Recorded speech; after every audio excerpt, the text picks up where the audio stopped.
Hello, how are you? Welcome to Igbo Queer and Unfiltered Podcast. My name is Charles. How are you? Hope you are good. Hope you are good. We are good over here. We are doing what needs to be done. I don't know how I feel because I saw so many things this week. Actually, I was sent a video of some of these young kids paraded on the streets of Nigeria because of the thing that they are homosexuals.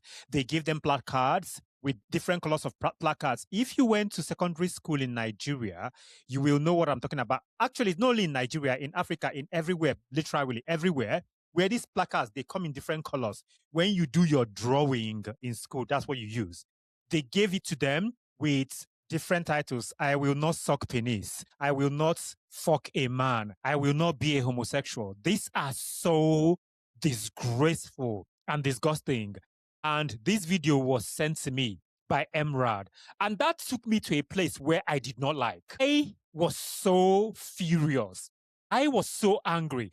But I know what it is. I absolutely know what this is. The worst thing you can be in an African household is gay. When I mean African household, African people across the diaspora, Black people across the diaspora, the worst thing you can be is be a homosexual. That is why sometimes certain things happen. People will be committing atrocities. They will be like, oh, is he gay? Is he gay? They won't even care about what you are doing as far as you are not a homosexual. Or they think you are a homosexual, that will be the talk of the town. In many African households, you can be poor, you can fail, you can disappoint, but the worst thing you can be is gay. It is not you being a criminal. It is not you being corrupt. It is not you being abusive, being a murderer, a scammer, a fraudster, a womanizer, a wife beater, child abuser. No, all you need to be is gay. Every fucking good for nothing, dry crusted relatives and friends and family will condemn you to their so-called fucking hellfire that does not even exist. This is freaking weird to me and crazy. I am still hearing some of the things I heard as a child around people that are like me. It is just absolutely damn disgusting. I want to make something extremely clear. This episode is not an exaggeration. I am fucking not exaggerating. This is our lived experiences, our lived reality. This is what we face every fucking day. Why is it that it is okay for children who none of them is not even up to 16 years old by the look on their faces? You are parading them on the streets of Nigeria with placards and you have adults there laughing. Where are their parents? Okay, if they are gay, why don't you speak to them? Why don't you find out what is going on? Why don't you be nice to them and be kind and find out what is going on? How are you? I understand how difficult this can be. Can you talk to me? Why don't you do something like this and treat them like human beings? The problem here is that a lot of our people think that you choose to be a homosexual and that the worst thing you can ever be is be gay. I want to make something extremely clear, crystallized for some of you. You are stupid. You do not have common sense. You lack morals because this is not about morality. Because if you have morals in you, you will understand that the so-called preaching of Jesus Christ that you do all the time is about come one, come all, love thy neighbor as thyself, love each and every one of us. We should be how we are and come as we are. Treat everyone kindly, with empathy, compassion, and love. But God, I am calling God, you don't do none of those things. Being gay is treated like a moral death, like you are a sinner. This is why on a daily basis, I get people ask me, do you believe in God? Are you religious? Repent. You are a sinner. This is evil. You don't know my heart. You do not fucking know anything about me. Because if you do, and if you care, if you understand that being gay is part of who a human being is, then you won't be saying some of these things. You know what's so sad about this whole thing? A lot of these people that are saying all of this nonsense are evil, hypocritical, and they do the worst things on the face of the earth. It is horrible. They lead double lives. They pretend. Some of them do the worst things you can never ever even imagine in your head. And they will see you as a queer person and condemn you. A lot of them see being gay in a way that I don't even know how to understand. But they frame it as a curse, as a failure of parenting. And a lot of them forget that your children are not an extension of you. Your children are totally different from you. This is why a lot of them will be like, yo, you are bringing shame to the family. You are a disgrace to our family. No, it has nothing to do with you. Your child is different from you. Your brother is not you.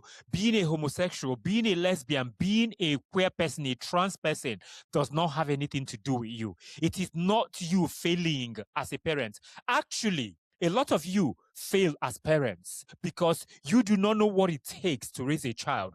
The only thing you know is that you fucked and your man or your wife saw your ecstasy face and you pushed out those babies. And then you sit down and expect that those babies become adults and then be your pension because that's what you know. They see it as a spiritual contamination, a public embarrassment, something worse than violence or abuse. But you know the thing, being queer, being LGBTQIA+, being a gay man, a lesbian, a homosexual is none of these things. It is not a failure of your parenting. It is not a spiritual contamination. It is not a public embarrassment. It is not something that is worse than violence or abuse. The number of times I have been told, your parents are proud of you. You must be a disgrace to your family. You are not Igbo.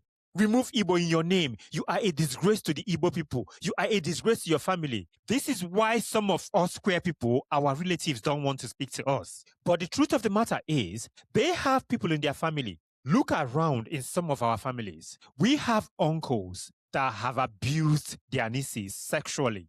We have uncles and aunties that have abused their nephews and their nieces sexually, molested them, and nobody will speak about this. But once you are a homosexualist, you are going to go to hell. You are a homosexualist. You are the worst. You are the worst. You are gagging on cock. You are the worst. You are a lesbian. You are eating a woman's pussy. You are going to hell. That's where all their morality, they become moral policies. They will start policing your life. They will start telling you how you are going to go to hell. In African homes, being gay isn't seen as identity. It is treated like betrayal. You have betrayed us. You are a disgrace to our family. I feel so fucking betrayed. Why are you gay? Why did you choose to be this? You are such a shame to us. This is betrayal to our human nature. This is betrayal to our manhood. There's something that Nigerians say to me sometimes. They call penis prick. They'll be like, return our prick. What are you talking about?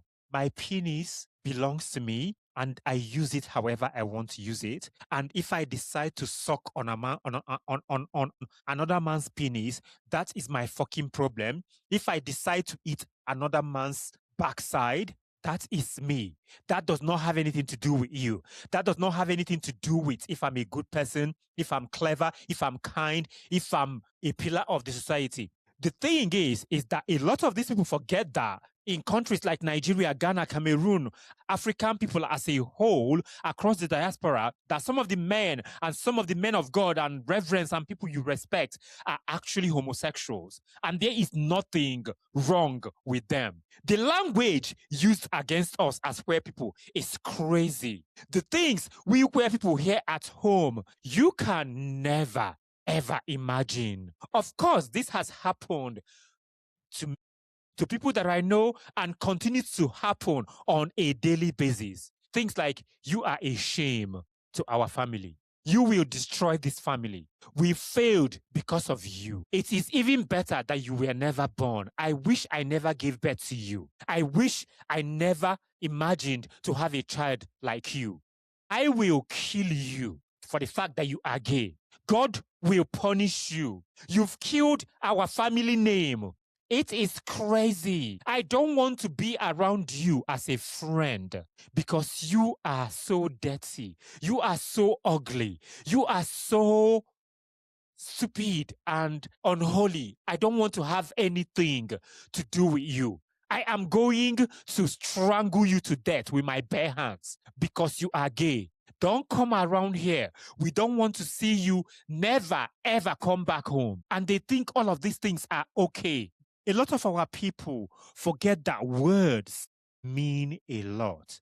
Words are a massive weapon. The things you say out of your seasoning barren mouth, sometimes to your children, to your relatives, mean a lot. They are fucking harmful. Many of us queer people were emotionally killed long before we ever left home. And that follows us around everywhere we go. This is why I am here. This is why representation matters. Because when you hear things that are positive, that are uplifting, that tells you that who you are is okay, you will begin to be alive. Because the number of horrible words that we are told every day will fucking drain and make you feel like you don't matter.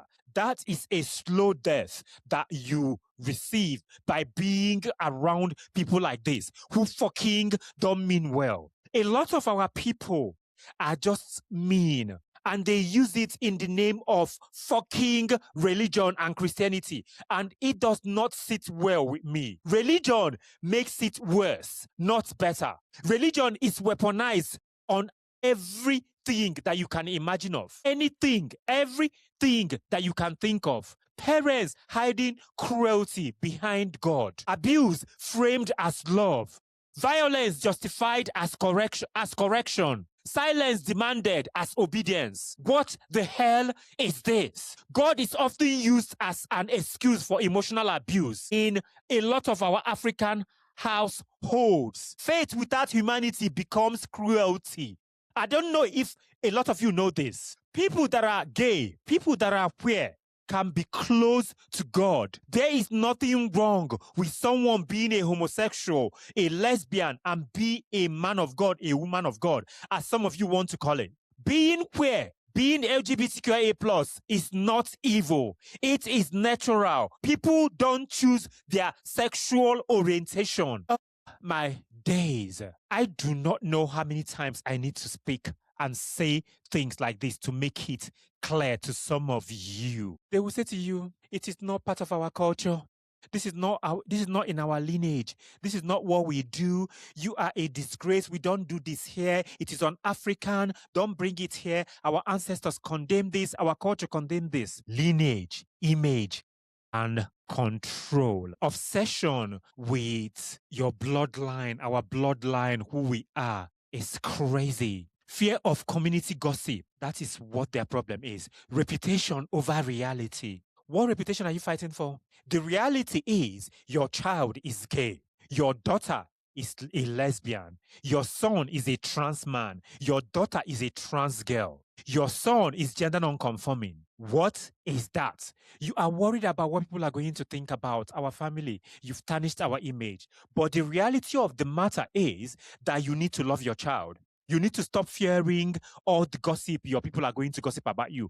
I will give you a personal example. I don't even know if I need to talk about this here, but I will talk about it. I have some relatives that came on my TikTok live stream a few months ago, maybe almost a year now. And they were saying so many things, calling me by names. I don't know how they found my account. And they were horrible. I couldn't identify one of them because one of them, their mother stepped out on their father. I don't know who he is. I've never seen him before. But I knew who the other ones were. So I went to my sister, told my sister went stand 10 toes and was fighting them, had an argument with them, was exchanging and was protecting and fighting on my behalf. Because one thing is, my sister is not ashamed of who I am. She loves me unconditionally. There is nothing wrong with me. The brother she knows is the brother she knows. There's nothing different, nothing changed. I'm a homosexual. That doesn't make me a bad person. That is not disgraceful. Because the truth of the matter is, I have had an experience of someone coming to insult me that I know that their father is gay. I know their father. It is crazy. This whole fear of community gossip drives me crazy because it doesn't make any sense at all. I've said this earlier. Children are seen as extensions, not humans, right? Because your children are not an extension of you. They are a whole humans that are totally different from you. They are a whole individual. They think differently. Their emotions are different from yours. All you have to be is love, support, and love them and care for them unconditionally. Oh, no. To make them, that is why I always say that some of you will never, ever experience happiness and kindness because you don't deserve it. This is why some of you get older, your children will abandon you because you were never a good parent.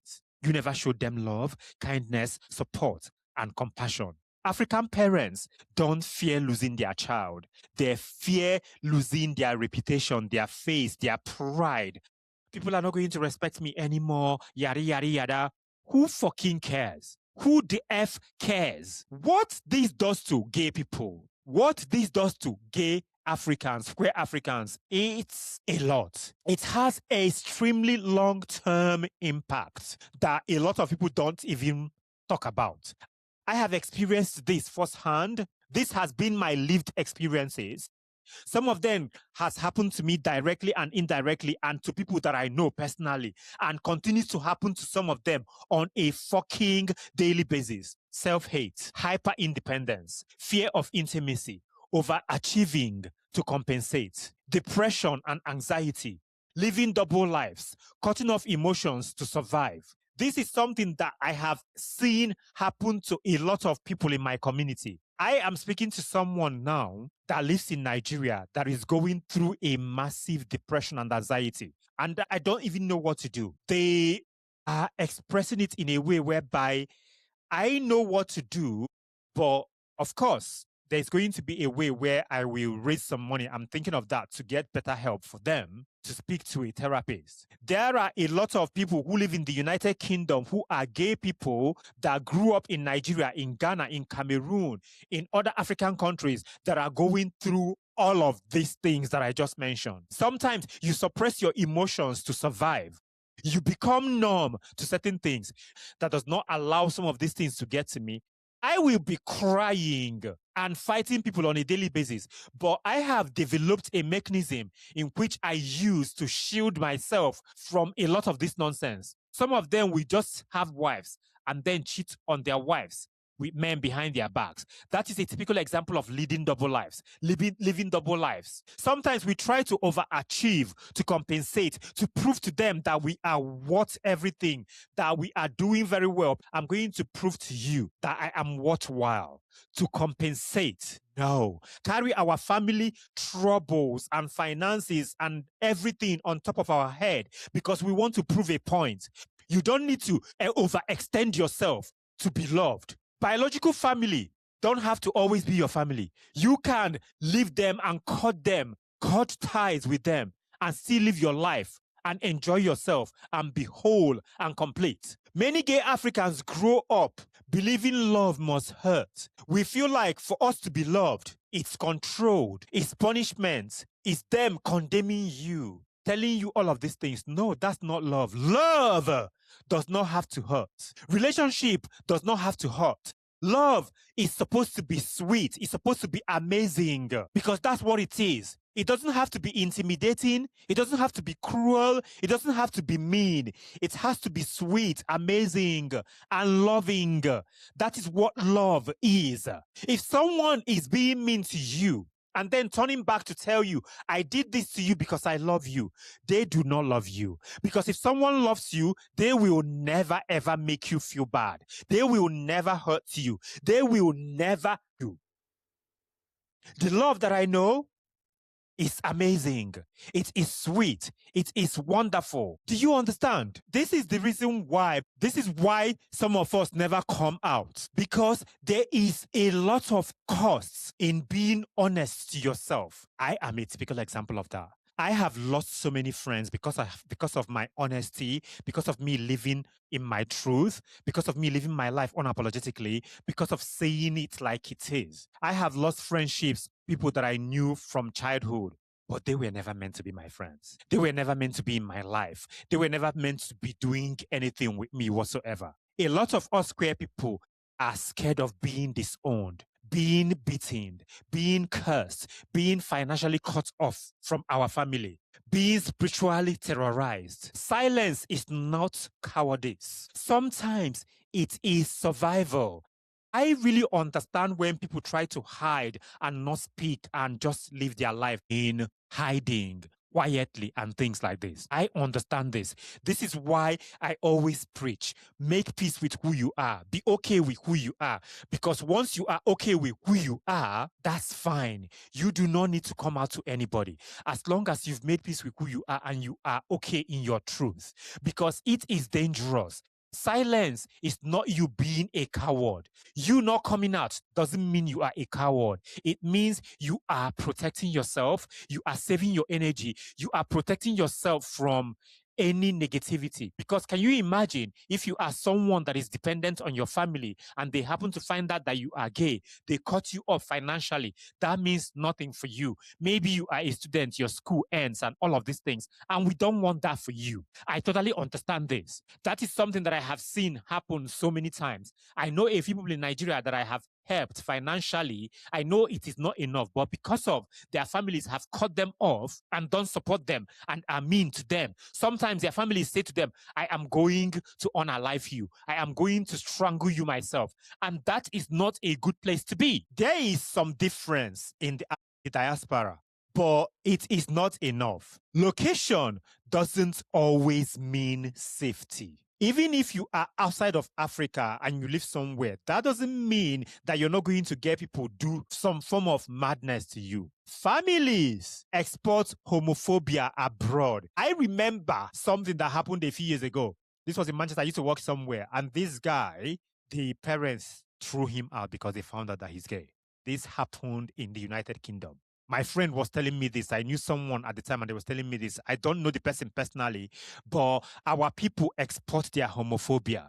They export it, they take it to the United Kingdom, to the USA, to everywhere. They take it everywhere. Cultural control follows people. Some people will leave Africa and go to some other place and they will still be wallowing in their homophobia. They will still be the same people they were. Some people never change. Some people never evolve. Some people will still continue to be the waywardness that they are. And the number of people who come to me on TikTok lives to say crazy things, you will know they live in the Netherlands, the United Kingdom, Spain, Germany, Australia, the USA. And you will say to them, I know you are new in the US. You are new in the United Kingdom. You are new in Spain, in the Netherlands, in Austria, wherever you are. If you are not careful, people are going to report you and you are going to be deported. And all of a sudden, they will close their accounts. Because some people will tell them this. They carry their higi and haga, their waywardness everywhere. Shame travels faster than healing. That is why they say to you, I'm going to your shameful, blah, blah, blah. There's a guy that was so mean to me. I went on his profile and he lives in Germany. There was a woman that was so horrible to me. She lives in the United Kingdom. And she was on the train when she was speaking to me. And she got off the train and she was saying all the nonsense she was saying. I said, how you live in the United Kingdom, right? You know people can report you to the Home Office. You are new, I can tell. And since then, she's never been on my TikTok live. There was another woman as well that did something wild as well. Someone on my TikTok live said to her, oh, you live in the Netherlands. She went and made her account private. This is what they do because they carry their nonsense to wherever they are going to. Distance doesn't automatically bring freedom. Boundaries do. I had to work on the boundaries I have with a lot of people. That is why I say every fucking body in my village knows I'm a homosexual. If you think they don't know, I am fucking happy for you to take a wood gong or a metal gong and go to the AK market in my village and announce it to them because I do not care. I am an Igbo gay man. Of course, you said I suck on a penis. I do. I eat man's backside. I suck any penis. I sleep with men. That's what I do. And there is nothing shameful about that. I will never fucking be ashamed of who I am because I did not choose to be gay. I did not choose to be who I am. The so-called God that you are weaponizing against us created people like me. So when you live in the United Kingdom or in the USA or in Germany or Australia or the Netherlands, work on creating boundaries. Work on creating boundaries. And know that once you create these boundaries, do not allow any good for nothing crusty family members or anyone to speak to you crazy. Don't allow that. I have talked about healing so many times in so many ways. I have discussed this privately with people that I know and things like this. But what does healing actually look like? What does it look like for us? Do I even know? But I do know for sure that healing is you naming the abuse for what it is. If someone is mean to you, say it. This is what you've done to me. And if you are able to say it, you begin to heal. At least you know what's happening to you, what has happened to you. By naming the abuse you went through, the horrible situations that you went through, that will allow you to begin to heal. Choosing distance, if needed, is important. My dear, I have distanced myself from a lot of people. If I tell you the number of my relatives, old friends, cousins that I don't speak to, that I don't text, that I don't have any communication with, it is not easy to do, but you will get there. Choose your distance because you will know if you need to do that. And then you begin to come back to the ones that have common sense. I did that, and then I began to pick the ones that have common sense, that understand. Building chosen family is important. Therapy, if it is accessible to you, because therapy is not cheap. Yeah, therapy, if you have the means to do that. Financial independence. Of course, nobody is going to ever be financial independence because you always have to work. But financial independence in the sense that you are able to take care of yourself. You have a job. You can be able to pay your way and every other thing associated to this. Self-forgiveness. You need to forgive yourself. You need to understand that you did not do anything wrong, that you are not wrong. You need to make peace with yourself. Know that you are who you are. You did not choose to be this person. Know that there is nothing wrong with you. Because once you realize all of these things and you make peace with yourself, you will begin to heal. Because what I've realized is that some of us queer people, some of us gay people haven't really made peace with ourselves. We haven't really forgiven ourselves. And once you learn to do this, you will begin to heal. Letting go of approval. Oh my God. Approval and permission. You do not need their approval. You do not need their permission to be who you are. You don't need anybody's validation. There was a video I made one time where I said, I don't need your permission from each and every one of you, be you my father, my mother, my uncle, my auntie. I don't need your permission to live my life. I don't need your approval. And once you let go of approval, you will begin to flourish. You will begin to live your life unapologetically. You will feel light. You will be okay. You will feel amazing. You don't heal by making them comfortable. You will never heal if you continue to make people comfortable, your family comfortable. This is why I always say some of these people need to learn how to be uncomfortable, being comfortable. You heal by choosing yourself. Listen to this and listen carefully. Listen attentively. You are going to heal by choosing yourself. And choosing yourself doesn't mean you being selfish, because of course you're going to still have people in your life, but I mean taking care of who you are, preserving your energy, knowing when to create boundaries and things like this. I feel so bad for people. I feel so bad for the experiences we've had. But what I am doing here, what I continue to do with this platform and all of my platform is empower people, empower queer people in our own best kind of way. We need to be empowered. We need to understand that we don't need permission from anybody. This is a message to gay Africans, queer Africans, queer African people, Black people all around the world. If you are listening to this, you are not the worst thing that happened to your family. You are not a mistake. You are not cursed. You are not a disappointment. You are not too much. Being gay didn't destroy your family. Being gay didn't destroy your family. Their intolerance did. This is why I said I do not want to be around people where I feel like I am being tolerated. No, we do not want that. Your homosexuality did not do anything wrong to your family. Your family did everything wrong to themselves. You understand this? I feel like a lot of us need to start thinking about this. When they say to you that the worst thing you can be in an African household is gay, the thing is it is because it exposes everything they refuse to heal. A lot of our people have some form of trauma and double standards. And once they start saying all of these things to you, you just reclaim the narrative. You reclaim it and tell them, yes, I know the reason why you're saying that this is worse is because it exposes you. Because everything you refuse to do for yourself to heal.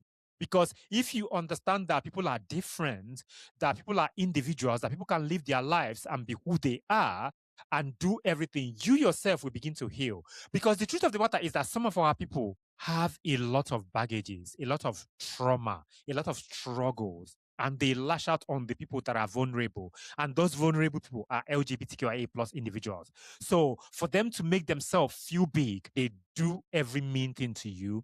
They lash out at you, they insult you, they do all of these things. But the earlier they understand, they will begin to heal. A lot of us queer people need to understand that you are a whole human being aside your parents' house, aside of people who you grew up with. In your life, you have control of your life. Being gay can be the bravest, freest, most honest thing you ever did and become in your life, because that's who you are. You did not choose to be gay. You did not choose to be a lesbian. You did not choose to be queer. This is the most freeing and bravest thing you can ever become, because you are divine. You are divinely protected. You are wonderful. You are revered. You are sacred. You are holy. There is nothing wrong with you. A lot of these people, when they begin to face their own struggles and their trauma and understand that you being gay, you being a homosexual, you being a lesbian, you being a LGBTQIA+, does not have anything to do with their struggles and their problems, they will then heal. They will understand. Until that day, they will continue to be miserable if they don't come to this realization that you do not have anything to do with their fears, with their struggles, with their pain, that you being queer doesn't have anything to do with that. If they realize that, their life will begin to be lighter. We as queer people, we deserve a life where love doesn't feel like punishment. I want you to listen to this. You as a queer person, you as an LGBTQIA plus individual, you as a gay person, as a lesbian, as a trans man, as a trans woman, gender non-conforming individual, you deserve a life where love doesn't feel like punishment. Because love does not hurt. Love is amazing. If someone is being mean to you, calling you names, telling you that you are evil, that person does not love you. That person wants to control you. I want to let you know that you are amazing. You are wonderful. You are the light. Thank you so much for joining the movement for visibility, representation, truth, and everything wonderful. I have been Charles. This has been Igbo Queer and Unfiltered Podcast. Thank you so much for being here. We love you. We see you. We are in this together. This is a community. I will see you in the next episode.